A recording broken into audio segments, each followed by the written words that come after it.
Welcome back and thanks for staying with us. The hashtag on X is Citizen Daybreak. The SMS code is 22422 at Citizen TV Kenya and at Ayub Abdikadir. On my immediate right is Professor Noah Medamba. He's a senior associate at GLOSEP's military and foreign policy analyst. Good morning, Prof. Good morning, Ayub. Much appreciated. Much. It's been a while since you were here. Yes. I'm excited to see you, my friend. And pleasure having you. He's also the Vice Chancellor of a university, isn't it? Yeah. It's day of titles here as well. Ahmed Hashi is also foreign affairs and policy analyst. Ahmed, good morning. Good morning, Ayub. Asante for welcoming me.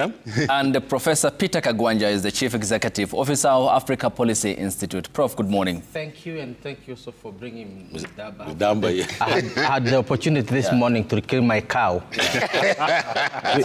we betted that AUC to be lost. Okay. I'm a man from Rema. Oh. Evans Ogada is an advocate and, of course, the East African Community and Society Rule of Law Committee Chairperson.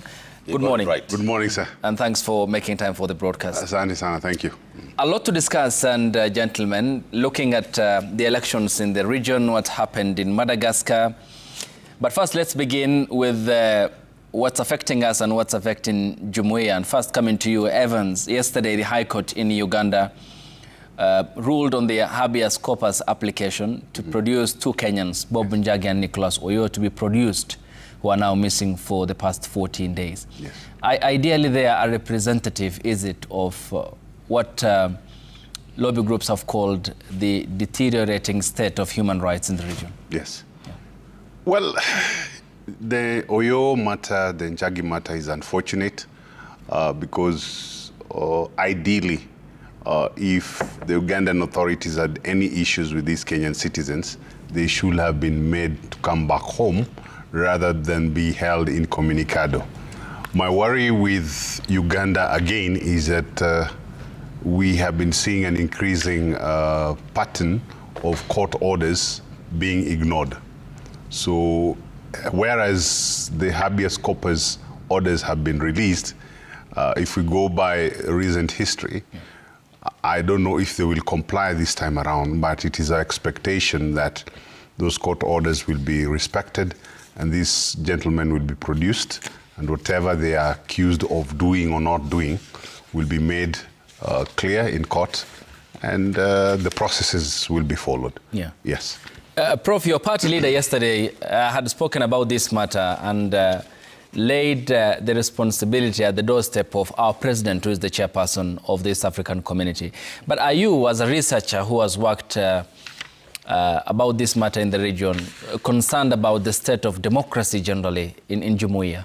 Now, Ayub, if you remember, a couple of years ago, the President Kibaki and Jakaya Kikwete and Kagame, the trend was basically to synchronize the region around the principles of development. We'd do our budget together, we'd value things, and payments were almost the same. If you go to Rwanda, you pay the same telephone bill as you'd pay in Kenya. So we were really seeing the harmonization of Eastern Africa from a democratic perspective and from an economic perspective. Now, what we have seen now is a trend towards regionalization of the authoritarianism. Despotism is now beginning to become the utmost topic. And that's what has brought Mother Karua as the defender. She is now the lawyer for the Tanzanian opposition. She's also the lawyer for the Ugandan opposition. And here at home, she's also doing the challenge. I'm saying this because you've mentioned her in this right. This has not been highlighted as much, but I think what she epitomizes and her team epitomizes is the determination of the Kenyan elite and the leadership to basically stand up for democracy. True, democracy in the region is on the retreat. And the rollback of democracy in the region seems to have to be a consensus among the leadership to conceal. Take, for example, the Kenyans are now in Uganda jail. The others, Mwangi and his colleagues, Atuhaire, were in Tanzania, beaten, and we are silent. Even our foreign ministry is utterly silent on this, meaning there's no protest that you would expect it to happen, because the sole role of a country or a nation like this is to protect its citizens. Whether they are fair or not fair is about its own justice system. So our justice system has not pronounced those ones as such. And the same thing is you find in Kenya, the leader of opposition in Uganda is abducted here by Ugandan police, not the Kenyans, and taken back home. So how else can you conclude other than that democracy is on a rollback, and two, that this is a conscious effort by there's a consensus within the Jumuiya that we must be a Jumuiya of dictatorship, and two, that we are becoming the Wild East, not opposite of the Wild West. But let me tell you, this is not going to work. Okay. Because our instinct, our position is that we fought for this democracy and we are going to keep it. Yeah. Okay. Yes, Ahmed. Well, you know, there's a poem by Macaulay which speaks about the captain at the gate and how he defends that from all the kings who want to invade his democratic temple. And I think it's very important for us to say that we are at a turning point in history.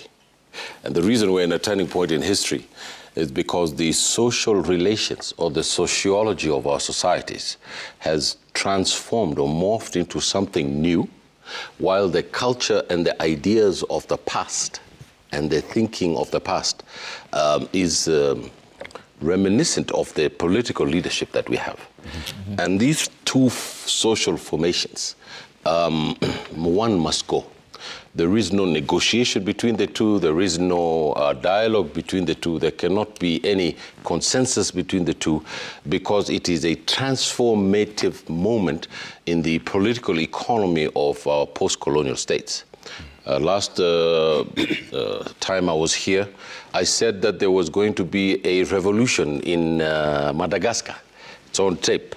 And that the Gen Zs were going to overthrow the government. And this happened. It happened because a young girl who was 19 years old stood in front of her house and said, "There's no light. I have been in the dark for nearly a week. I cannot do my homework." In Madagascar, it went viral with 4 million people. And then the protesters went out, 20 are dead, many are injured. The army refused to shoot them and join them. Now, we in Kenya know that the army was sent back to the barracks because during the Gen Z, contrary to some leading politicians in this country, that the army was going to overthrow the government. It was not. It was going to join the protesters. And it is now very clear to me, after the example of Madagascar, that the political elite in Africa are now under not intense pressure, but they are just horrified at what has happened in Madagascar. I want to congratulate the generation of Malagash. You know, they are an African people. You know that they all moved out of the Swahili coast here, and the Indonesians, and they intermarried, and the unique island over there. And they have made Africa proud because they have rejected violence, they have rejected army rule. You know what they did? They got the leader of the Senate and gave him a job as a temporary president. Today, in Madagascar is peaceful. The police are not even on the street. And there's going to be an election in 90 days. I want to tell the presidents of this region to beware. Beware. Otherwise, you'll find yourself in the same hot seat as the president of Madagascar. Yeah, and Prof, where does this place then, Kenya, and in particular, our position from the effective deployment of our diplomacy and military, given our engagements and forays as well? And whilst President William Ruto is constrained by Katiba in terms of term limits and inability that he cannot jail willy-nilly opposition leaders as it happens in Uganda or Tanzania.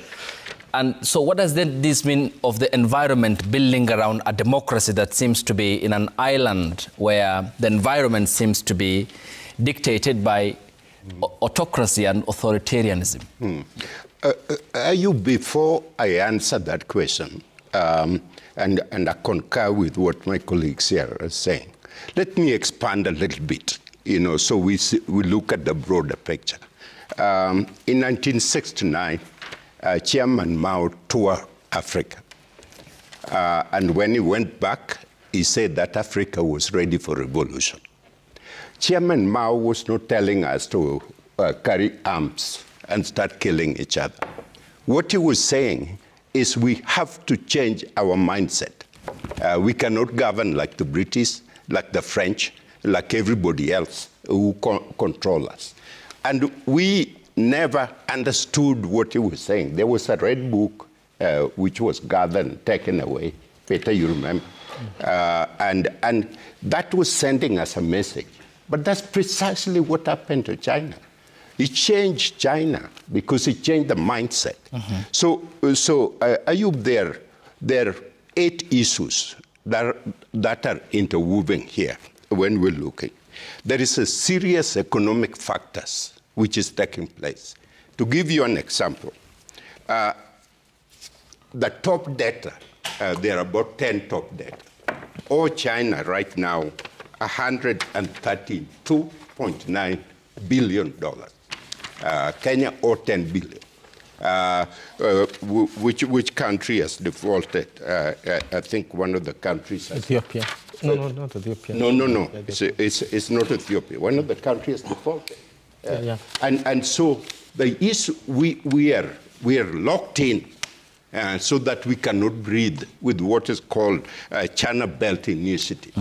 And the more we pile up that situation, the more we're tight. And so the issue is, why is independent countries doing this when we have alternative? Secondly, is we're moving back to what we call ethno-nationalism, which is tribal. We're splitting into groups. So we are not looking at the nation where we have moved in. Thirdly, military intervention. Burkina Faso, we have seen changes. Now it's Madagascar, and then it's spreading. And then the external influence exerted on us. When you owe so much debt from a debtor dictates what you do on a day-to-day. And that's precisely what happened. And so the more we accumulate debt from these folks, the situation become serious. Now, then the next thing is lack of accountability. We elect people, they go recycle each other, and stay there so long that they don't think about the people who elected us. And then I've met, by the way, I met with a group of politicians when we were talking. And I said, you people behave like thugs. Recycled thugs. You're not making any difference in the country. And they say, Prof, don't blame us.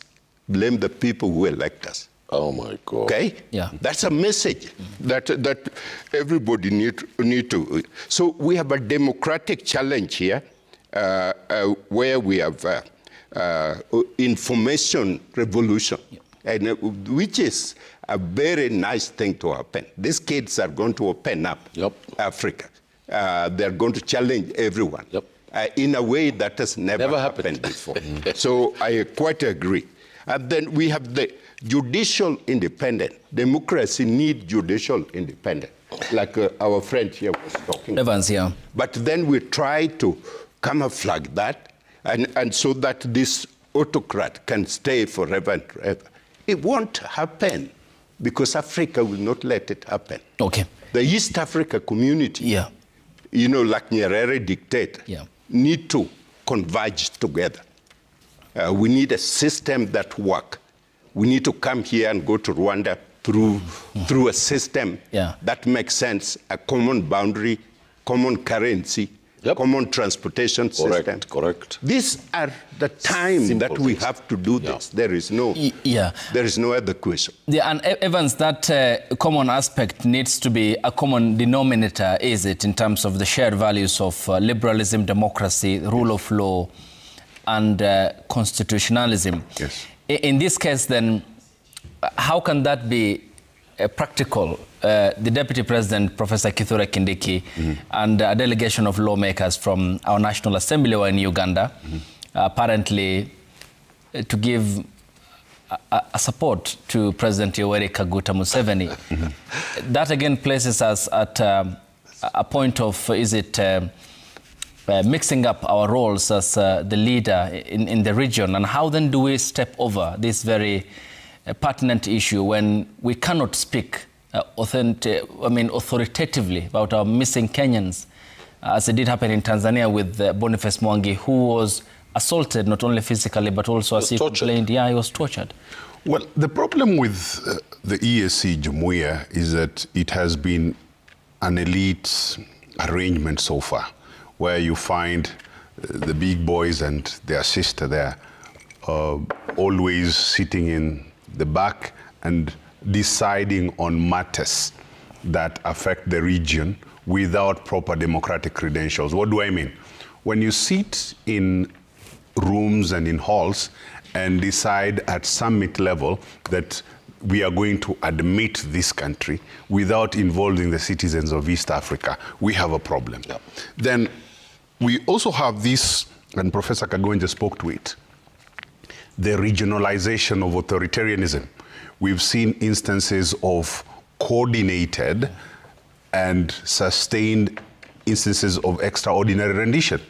We've seen it in Uganda, we've seen it in Tanzania, where the other day, former Tanzanian ambassador to Cuba, who has been quite critical of what's been happening there, Ambassador Polepole. He's not, nobody knows where he is. Where he is. Yeah, Kenya here, we've had instances of extraordinary rendition for some time, and you see a consistent pattern within the region. I'm glad that judicial independence has come. Just from conducting a countrywide Africa assessment of judicial independence. The report will be out in a few weeks, but I can tell you that we are not doing well. We are not doing well even in Kenya here, where we have always boasted that we are the better in the region. Kenya is affected by so many factors, including corruption. And when these factors come to play, you find the democratic erosion that Professor Kagwenje was speaking about. So Jumuiya has at Article 6 and 7 of the treaty, very valuable principles that if properly followed, people will find meaning in the Jumuiya. We will live by these principles, we will nourish them, the Jumuiya will gel and we'll have something viable. But so long as it remains an elite practice, where the boys and their sister up there decide on what happens to the exclusion of the citizens, and we pay lip service to democracy, we are going to be in trouble. Yeah, and where does this place, Prof, and what is then the remedy to this problem? Because in Tanzania, more or less, there's no competition, is it, in the forthcoming elections? I think the point is not how the leadership is behaving. It's how the masses, the people, are behaving. In this region, as in the other part of Africa, the fight for democracy has not been an elite business. The elite are comfortable with the status quo all the time. Many of our elite were comfortable with the colonial establishment because they could grow coffee, they could ride on horses, and they could take their kids to good schools in South Africa and elsewhere, the Jonjos and the others. So it is the ordinary masses that literally said, enough is enough. And that was it. So when you are listening to this debate, it's not about whether Suluhu is going to win in Tanzania. It is whether the Tanzanians are the same Tanzanians we knew at Nyerere in terms of their loyalty to the establishment. The ground has shifted in Tanzania. The ground has shifted in Uganda. Completely shifted. The ground is shifting in South Sudan. And the ground has shifted in Congo and elsewhere. Here in Kenya, the population is completely, you are simply managing a potential volcano. That's what we are trying to do. That's what we are managing. And this is a collective effort because we don't want our country to go to the dogs. When people say one term, they are not saying that they are rebelling. They're saying, we will stick to the constitution. Very smart. Because you are elected. Yep. And you'll serve to the end. Yep. The one term is not a rebellion. Yep. It's an assertion of the status quo. Yep. But what is underlying that concept? It is the underlying concept is that we are not happy. And therefore, I would not be very much worried about the league. My brother is talking about the league of the big men or the big wigs. Yeah. I'll be more concerned about the restiveness of the population. Yeah, okay. Ahmed, just hang on. We need to go on a break. When we come back, then we proceed. We have an hour to make sense of what's happening because we haven't even scratched the surface. The question of South Sudan still. Joseph Kabila is in town. He was sentenced by a court in the Democratic Republic of the Congo. As well as the Malagasy situation and Africa by extension that we are discussing here, and whether democracy in the continent is in decline. All that is after the break here on the broadcast. Stay tuned.